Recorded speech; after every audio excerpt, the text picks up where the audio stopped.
ప్రతి సంవత్సరం చైత్ర శుక్ల నవమి రోజు భద్రాచలంలో, చైత్ర శుక్ల పౌర్ణమి రోజు వంటిమెట్టలో శ్రీ సీతారాముల కళ్యాణ మహోత్సవం అంగరంగ వైభవంగా జరుగుతోంది.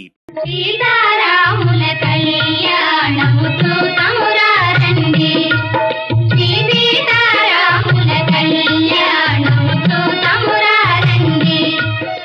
ఈ కళ్యాణ వేడుకల్లో వాడే ప్రతి వస్తువు ప్రత్యేకమే, కానీ తలంబ్రాలు మాత్రం మరింత ప్రత్యేకం.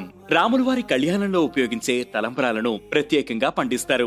ఎంతో నియమనిష్టలతో, భక్తి శ్రద్ధలతో సాగు చేస్తారు. నారు పోయడానికి వినియోగించే విత్తనాలను ప్రత్యేక కలశంలో పెట్టి ఊరేగింపుగా భద్రాచలం, వంటిమెట్ట ఆలయాలకు తీసుకువెళ్లి ప్రత్యేక పూజలు చేస్తారు.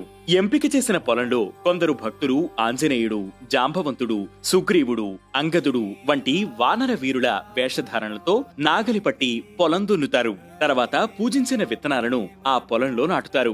ఎటువంటి రసాయన ఎరువులు ఉపయోగించకుండా పంటను పండిస్తారు. కోత కోశాక ఆ వడ్లను సుమారు 7,000 మంది భక్తులు రామనామస్మరణ చేస్తూ గోటితో వలుస్తారు. ఇలా గోటితో వలిసి సిద్ధం చేసిన కోటి తలంబ్రాలకు పసుపు, కుంకుమలు రాసి ప్రత్యేక పూజలు చేస్తారు. తలంబ్రాలలో కలిపే పసుపును కూడా మహిళలు ప్రత్యేకంగా ఏర్పాటు చేసిన రోకళ్లతో దంచుతారు.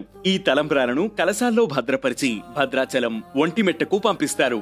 సీతారాముల కళ్యాణానికి సచీదేవి, అహల్య ఇలా కొంతమంది శ్రీరామ ధ్యానం చేస్తూ గోటితో వడ్లను ఒలిచారని పురాణాలు చెబుతున్నాయి. ఇదే స్ఫూర్తిగా ఇప్పటికీ గోటితో ఒలిచిన కోటి తలంబ్రాలను సీతారాముల కళ్యాణానికి తయారు చేస్తున్నారు. సహస్రనామ తత్తుల్యం రామనామ వరాననే